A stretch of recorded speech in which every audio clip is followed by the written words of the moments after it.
ndiye chikalata chimenechi mwachidule tikunena kuti ndi chiopsezo ku malamulo akulu a dziko lino, chiopsezo kukayendetsedwe kwa maboma ang'ono, komanso chiopsezo pakagwiritsidwe ntchito ka ndalama za boma. Tigwiritsa ntchito njira ina iliyonse ndi cholinga chonena kuti zimenezi zisachitike. Ni ku Lilongwe Hotel mu mzinda wa Lilongwe kumene ndithu kuno kuli msonkhano wa atolankhani kumene akonza ndi mabungwe omwe saboma. Mabungwe ndithu oposa 10 amene nthumwi zake zili kuno kuti ziyankhule ku mtundu wa Malawi kudzera kwa atolankhani.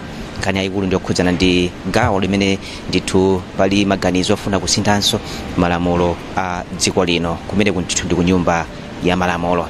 Ndikuti nkaona apa ndithu pali mabungwe monga National Advocacy Platform NAP, pali Malawi Local Government Association MAGA, palinso Center for Social Accountability and Transparency, Youth and Society, mongotchulapo ochepa chabe. Mwina mosataya nthawi ndikulandireni ine ndi Franklin Mtambalika, tili live pa Zodiac Online, ndithu awuzeni amene kutheka ali kutali kuti atsatire nawo mwambo umenewo. Tabwera pano chifukwa cha chikalata chimene ife amabungwe amene si aboma komanso azathu a Malawi Local Government Association talemba chokhudzana ndi ntchito imene ilipo ku nyumba ya malamulo yofuna kusintha kayendetsedwe ka ndalama za thumba la CDF.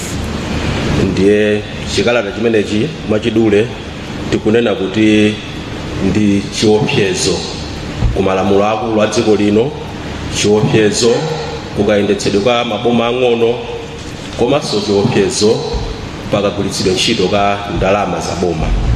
Ndiye mwachidule monga ananena kale chair, chikalata chichalembedwa ndi mabungwe osiyanasiyana, National Advocacy Platform, Malawi Local Government Association MAGA, Center for Social Accountability and Transparency CSAT, Malawi Economic Justice Merging, Catholic Commission for Justice and Peace CJP, National Anti-Corruption Alliance NACA, NGO Gender Coordination Network GCN, Center for Human Rights and Rehabilitation CHRR, Nyika Institute Youth and Society YAS, Center for Civil Society Strengthening, Youth Decide Campaign, and the Community-Based Organization Coalition.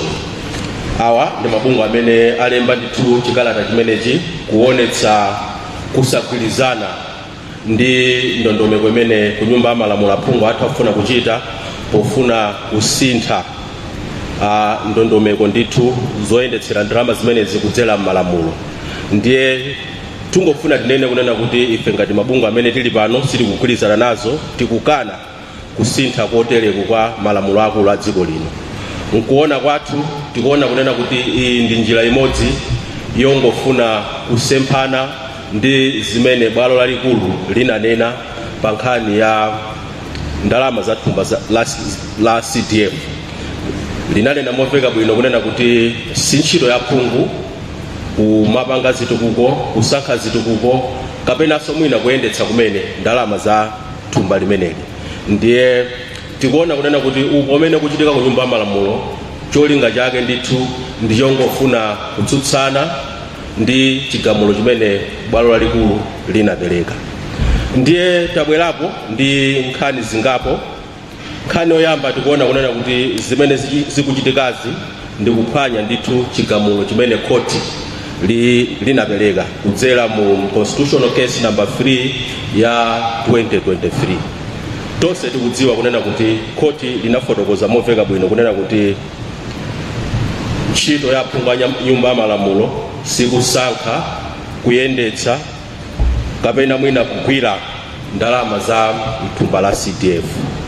Aphungu akuyenera ndithu kulemekeza kusiyana kwa mphamvu kumene malamulo akulu a Constitution amapereka. Pa Chingerezi tikunena kuti Doctrine of Separation of Powers. Chifukwa chonena kuti izi zikuyika pa chiopsezo ntchito imene ali nayo yoonetsetsa kunena kuti ndalama za boma zikugwira ntchito yake, komanso yoonetsetsa kuti akupanga malamulo wokomera Malawi.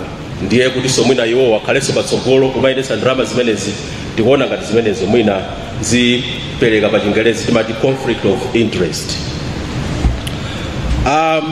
Chigamulo chimenechi tikudziwanso tonse kuti chinauza boma kunena kuti chichotse aphungu ndithu asakhalenso pafupi pena paliponse makamaka pa nkhani ndithu zoyendetsa ndalama zimenezi kuma konsolo. Ndiye bilu imene ifuna kuperekedwe ku nyumba ya malamulo ndi bilu imene kusemphana ndi zimene bwalo lalikulu linanena.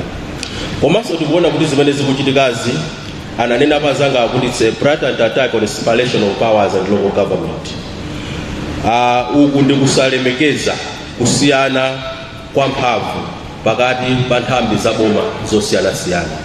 Nthambi ina iliyonse ya boma ili ndi ntchito imene akuyenera kugwira. Ndiye chimene tikuona apa pali nthambi ina ya boma imene ikuona kuti ili ndi mphamvu zochuluka zonena kuti itha kumagwiranso mwina nthambi zina za boma. Tikuona ngati kuti mmene ananeneranso kunena kuti azathu aphungu aku nyumba ya malamulo akuoneka kuti adzipatsa mphamvu zochuluka zopanda malire.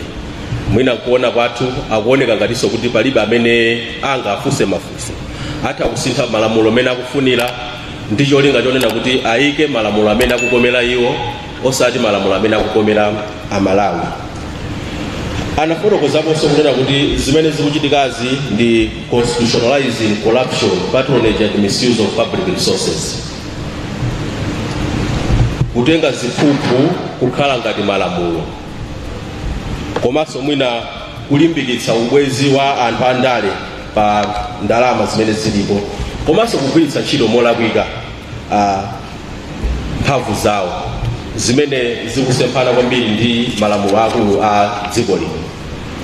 Komanso timangofuna tinenepo kunena kuti izinso mwina zikungosonyeza kunena kuti bilu imeneyi yalembedwa ndithu molakwika mosagwirizana ndi malamulo a dziko lino. Anafotokoza kunena kuti pamene bilu ikulembedwa pamayenera kuti ngati tikusintha malamulo anthu afunsidwe mafunso. Zimenezo sizinachitike. Mwachakunso mwina titha kunena kuti zimene zikuchitikazi zikuoneka ngati ndi kusintha malamulo a dziko lino mosatsata ndondomeko. Pamene pakufunika kuchitika constitutional amendment, lamulo limanena kuti anthu ndithu mbali zonse za dziko lino afunsidwe aperekepo maganizo awo. Ndiye zimene zikuchitikazi ndi kusintha ndithu malamulo mosatsata ndondomeko.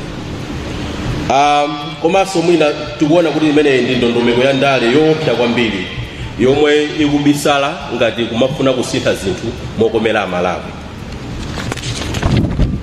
Ndiye mwachidule tikunena kuti bilu imeneyi mwina isapitilire iyime, sitikugwirizana nayo, Amalawi sakugwirizana nayo.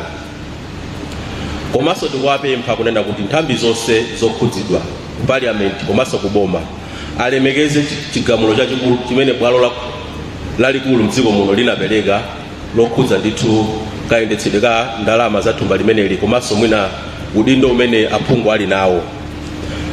Komanso tikupempha kunena kuti abwezeretse mphamvu zimene makonsolo ali nazo pakayendetsedwe ka ndalama za thumba limeneli la CDF. Fundo ina tikunena kuti nkofunikira kuti tonse tilemekeze kusiyana kwa mphamvu zimene nthambi zosiyanasiyana za boma zili nazo. Komanso fundo ina tikunena kuti ngati tikufuna kusintha malamulo akulu oyendetsera dziko lino ndiye kuti pakhale ma consultation, Amalawi afunsidwe, Amalawi apereke maganizo awo. Tisalole kuti munthu mmodzi akhale ndi mphamvu zoti atha kungokhala basi nkusintha malamulo akulu a dziko lino. Kwakukulukulu timafuna tiapempheso Amalawi kunena kuti asakhale basi, asalole kuti zimene zichitike. Ifeso sitilola tichita chilichonse chimene tingathe ndi cholinga chonena kuti titeteze malamulo akulu a dziko lino. Tigwiritsa ntchito njira ina iliyonse ndi cholinga chonena kuti zimenezi zisachitike. Zikomo kwambiri Chair.